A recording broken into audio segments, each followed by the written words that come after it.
Tirurangadi government higher secondary school ground നവീകരണ പ്രവൃത്തി അനിശ്ചിതത്വം മാറി, പ്രവൃത്തി ഉടൻ ആരംഭിക്കാൻ തീരുമാനം. Tirurangadi government higher secondary school ground നവീകരണ പ്രവൃത്തിയിലുണ്ടായ അനിശ്ചിതത്വം നീങ്ങി. തിരുവനന്തപുരത്ത് വിദ്യാഭ്യാസ മന്ത്രി വി ശിവൻകുട്ടിയുടെ അധ്യക്ഷതയിൽ മന്ത്രിയുടെ ചേംബറിൽ ചേർന്ന ഉന്നതതല യോഗത്തിലാണ് തീരുമാനം.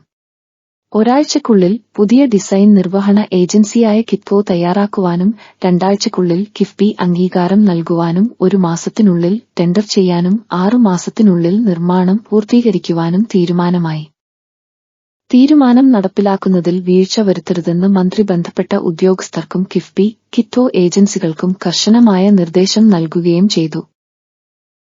യോഗത്തിൽ മണ്ഡലം MLA K P A Majeed, Tirurangadi നഗരസഭ chairman K P Muhammad Kutty, പൊതുവിദ്യാഭ്യാസ വകുപ്പ് director Shanavas IAS, school PTA president Oscar Rasheed, SMC chairman Abdul Rahim Pookath, school principal Liji James, RD in charge Saleem, Ashtaphalathingal Para, TK Nasar, KIIFB ഉദ്യോഗസ്ഥർ, കിറ്റ്കോ ഉദ്യോഗസ്ഥർ, വിദ്യാഭ്യാസ വകുപ്പ് ഉദ്യോഗസ്ഥർ തുടങ്ങിയവർ പങ്കെടുത്തു.